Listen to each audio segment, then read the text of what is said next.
Hey everybody and welcome to the channel. My name is Ash and today we're going to be doing a review of Dicey Dungeons. Now Dicey Dungeons was released on the 11th of November 2021 and it's developed and published by Distractionware Limited, and I was lucky enough to get a copy for review, so a big thank you to them for that. Now this game is out on PC, Xbox One and Xbox Series X and S, and I believe it's on Switch and other platforms as well, but I reviewed this on the Xbox Series X. But like I say, it does use smart delivery and it's optimized for Xbox Series X and S, which means it gets sort of buffs like 60 FPS and 4K resolution. Now the game is also out on Xbox Game Pass, so there's no reason not to give this a try. So this game is pretty cool. It's a sort of fast-paced deck building sort of roguelike is probably how they describe it the best. Now it's brought to you by a Terry Cavanagh who worked on Super Hexagon, Chipzel and Marlowe Dobbe. Apologies if I have butchered your name there. But basically you play as a dice and you play through these sort of levels and dungeons, basically working your way through to get to the end. So in each of these levels you'll fight sort of different monsters, find loot, health.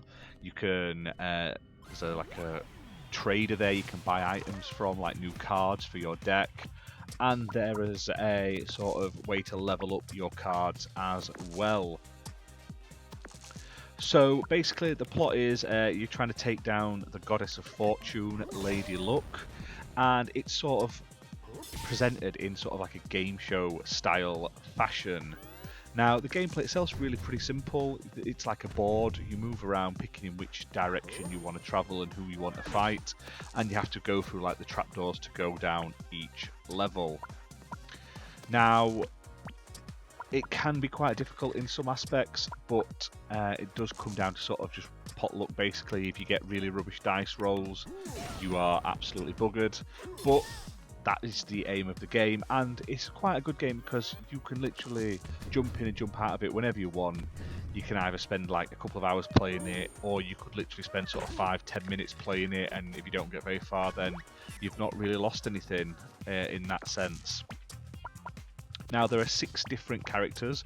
Now you start off with the bog standard sort of soldier type guy, the warrior, and as you progress you unlock different characters that all have their own sort of playstyles and abilities. So like the robot gains dice by playing a sort of push your luck blackjack game. The thief steals random enemy equipment every turn. The inventor destroys your own equipment after each fight, but you get things to sort of make better items going forward.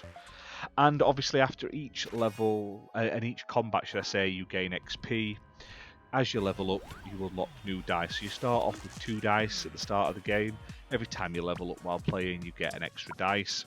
Now obviously if you die, this is all resets back to 0.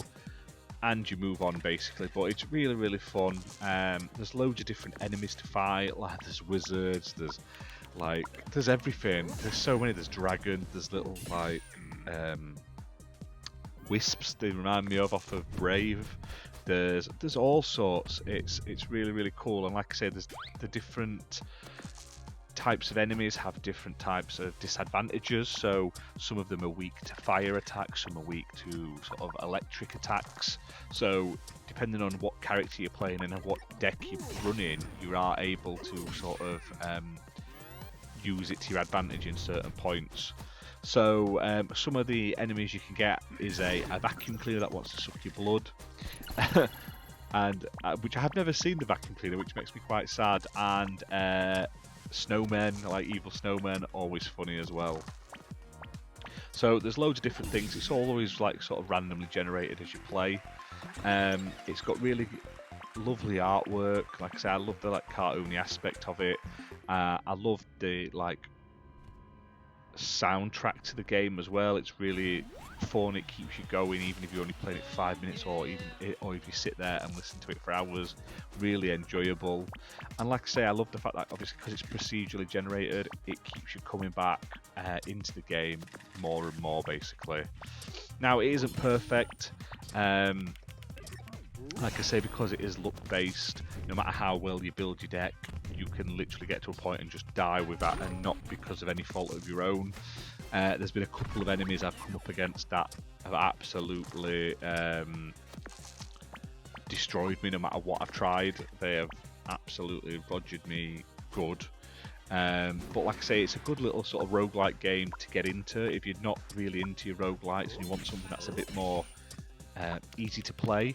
I highly recommend this over some of the more dungeon crawling, like Hades and stuff like that. I enjoyed this much more than Hades because I'm not a big roguelike fan, but this was, I like the turn-based aspect of it, I like the deck building, I like the art style, and I could enjoy it without having to master it. Now obviously mastering it makes it much more easy.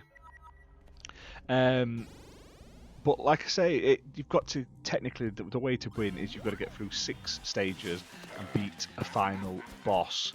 Now, each stage doesn't take very long, and like I say, so you can either spend sort of 10-15 minutes, or you can just keep playing and playing and playing. But I've really, really enjoyed it. It's out on Game Pass right now. This is definitely a 7.5 out of 10 game, so it's free on Game Pass, or if you want to buy it, it's priced at the really reasonable price of $14.99 on the Xbox Store. And it's available right now on Xbox One and Xbox Series X and S with smart delivery. So if you like your roguelites, or even if you've always wanted to try a roguelike and you thought they were a bit too hard, this is a really good way to get into that sort of genre without feeling like you're getting absolutely wrecked every single time. And even if you lose, you don't really feel like a lot of other roguelikes out there. And the deck building mechanic where you can change your deck the more cards you unlock, and you can level your cards up to sort of give you different combos and different sort of play styles is really, really cool. So I can't recommend it enough in that aspect. Really, really fun. And it's on Game Pass. There is no reason not to try it. So check it out, and we'll see you soon for more videos, guys. Bye for now.